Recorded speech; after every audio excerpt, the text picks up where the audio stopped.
देवेंद्र फडणवीस यांच्यावर विरोधकांचे फोन टॅपिंगचा आरोप होता। अत्यंत गंभीर आरोप आहे। एकनाथ शिंदेने सांगावं त्यांना मोदी सरकार का अटक करणार होतं, कारण सांगू शकतात?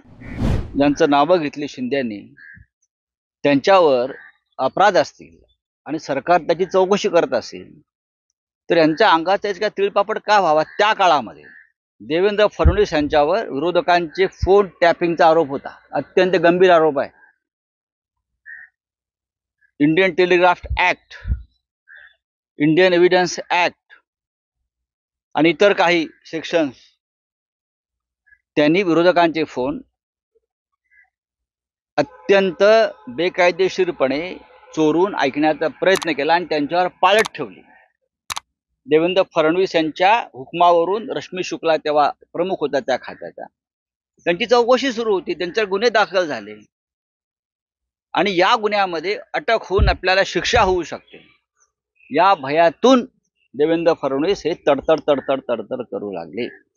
हे सत्य। जगभरामध्ये असे गुन्हे हे अत्यंत भयंकर गुन्हे मानले जातात आणि अमेरिका असेल, युरोप असेल आणि आपला देश असेल, इथे अशा गुन्हेगारांना तात्काळ अटक केली जाते।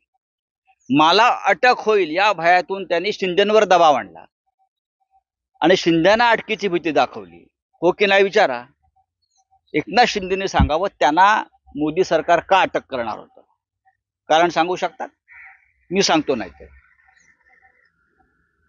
एकनाथ शिंदेवर दबाव होता अटकेचा आणि म्हणून ते 40 आमदार आणा नाही तुम्हाला अटक करू।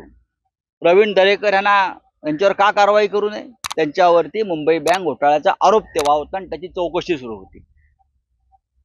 बेकायदेशीरपणे कर्ज वितरण, कोणते लाड लाड वगैरे जे लोक आहेत त्यांच्यावरती अनेक प्रकारचे गुन्हे आहेत। पोलिसांनी तपास करू नये असे यांचं म्हणणं आहे का? डरपोक लोक आहेत ते। मला अटक होईल या भयातून त्यांनी शिंदेंवर दबाव आणला आणि शिंदेंना अटकेची भीती दाखवली। हो की नाही विचारा? एकनाथ शिंदेने सांगावं त्यांना मोदी सरकार का अटक करणार होतं, कारण सांगू शकतात? मी सांगतो नाही तर एकनाथ शिंदेवर दबाव होता अटकेचा आणि म्हणून ते 40 आमदार आणा नाही तुम्हाला अटक करू। प्रवीण दरेकर यांच्यावर का कारवाई करू नये? त्यांच्यावरती मुंबई बँक घोटाळ्याचा आरोप तेव्हा होता आणि त्याची चौकशी सुरू होती। बेकायदेशीरपणे कर्ज वितरण, कोणते लाड लाड वगैरे जे लोक आहेत त्यांच्यावरती अनेक प्रकारचे गुन्हे आहेत। पोलिसांनी तपास करू नये असे यांचं म्हणणं आहे का? डरपोक लोक आहेत ते। म्हणून त्यांनी पक्ष फोडले स्वतःची अटक टाळण्यासाठी,